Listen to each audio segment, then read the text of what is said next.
Hey everyone, welcome back. We're going to continue to move forward now with the Excel chapter. In this video, we're going to go over Excel Pause and Practice E3-1, which is going to be the start of how you create charts and graphs in Excel. This is a major component of your portfolio project, which I'm going to talk about in a separate video for you. But please make sure you take your time with these. You're going to be using these skills quite often in this class and your other classes. So that being said, here we go. Okay, so for this assignment, Pause and Practice 3-1, which is on page 604, it says the first thing we need to do is open Paradise Lakes 03. In the student data files. So just like before, we're going to go into our Blackboard class. Over here on the left in content, go to the Microsoft Excel folder, open that up, and Pause and Practice 3-1, Paradise Lakes 3 is the last one in the list. Click that and open. Okay, make sure you click on Enable Editing.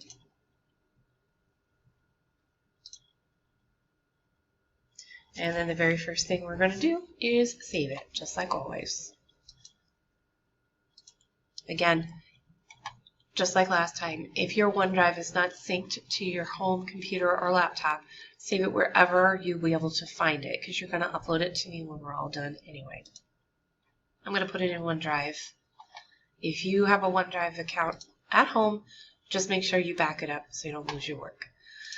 The file name is going to be your initials, space, PP, space, E3-1.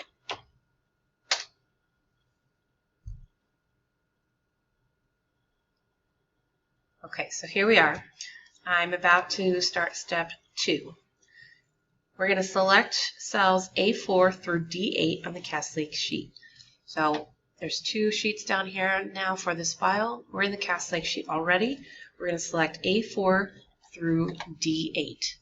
A4 over to D8. Then we're going to click the Quick Analysis button and select Charts. This little box that comes up is the Quick Analysis button. If you click on that, it's got a few basically like hotkeys here. These are things that are used very often to display common things that Excel is able to do, such as charts or tables or sparklines. We're going to select Charts first,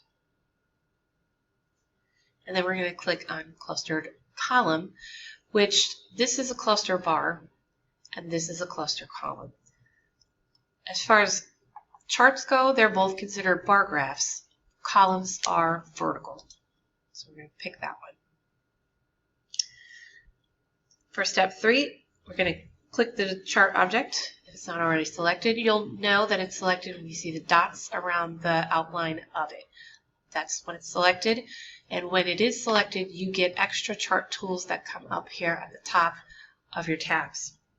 We're going to point to the chart border and display a move pointer. That means you're going to hover around the outline of this somewhere till you see the move pointer, which is the one on my screen right now. We're going to click, hold down, and drag it underneath A20. Then we're going to scroll down a little bit. We're going to point to the lower right section and resize it so that it reaches cell H35. So down in the corner, we're going to click this, hold it down, and drag it over to H and then down to about 35. It doesn't have to be perfect, we're just resizing. Alright, so for step 4, with this object still selected, we're going to click the Quick Layout button, which is in the Chart Tools Design tab. We're already in Chart Tools, we're already in the Design tab right now. We're going to look for the Chart Layouts group. Chart Layouts are over here. We're going to click the Quick Layout button over here. And we're going to choose Layout 3.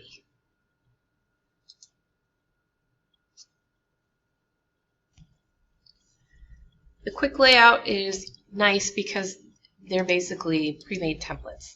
If you hover over a few of them, you'll see what it does. They're pre-made templates, and they display different styles. We're choosing layout 3 for this one. We can also change the way that it's stylized as well and colored, which we'll get to later. So I am now on step 5. We're going to select cells A4 through A8.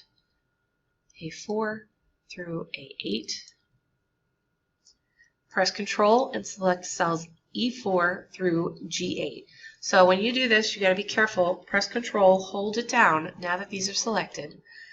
Press Control, hold it down, and then select in one fluid movement E4 through G8. E4 is July through G8 is this whole selection here for quarter 3. Then let go of everything. If you did it correctly, you should have categories selected here and then all of quarter 3 inside here. If you didn't do it correctly, then the next step is not going to work. So you're going to have to go back, undo what you've done, and try it again. So now we're going to go to the Insert tab, and we're going to click on Recommended Charts.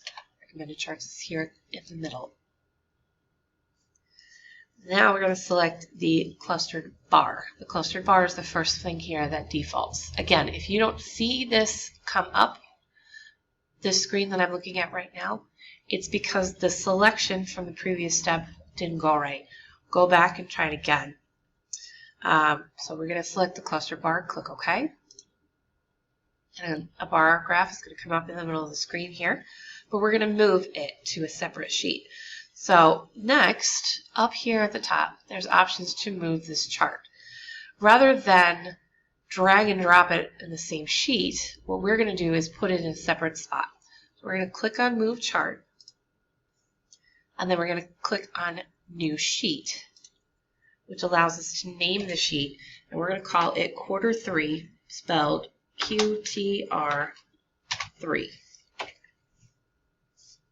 And then click OK. And what you'll see now, down here at the bottom, we just created a new tab with this chart is the only thing, with a separate chart, and it's the only thing that's there. Now we're going to fix the style a little bit. So we're going to click on the More button under the Chart Styles gallery. So the chart styles are right here underneath the Chart Tool Design tab. And the More button is this arrow pointing down right here with the line above it. We're going to click that so we can see all of the different choices that we have. And we're going to select Style 7. Let's see. Style 7 is this one here.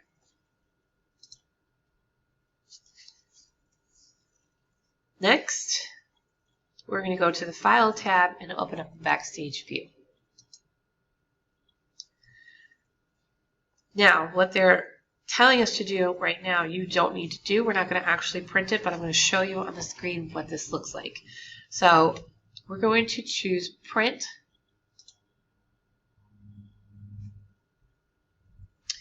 So you can see the preview that this here is on its own separate sheet. If we wanted to print out the other parts of this, what you can do is change your settings to print active sheets and change it to entire workbook. If you choose that, you'll see now there are 4 pages to display. And if I click on Next, now all of the other charts and graphs that I was working with are also now visible. Something like this, something you need to be aware of. The way that this is formatted, it's getting cut off. So if we were to print this little tiny bit would be cut off on a separate piece of paper. There's a way to scale this down so we don't have to do that. And the way to do that is to go to the scaling options and fit it on one page. Now, the little part that was cut off is shrunk down so that it fits. Everything else still looks the same though. Okay, so believe it or not, that's it for this one. So we're going to go ahead and save it. I'm going to save a copy right here.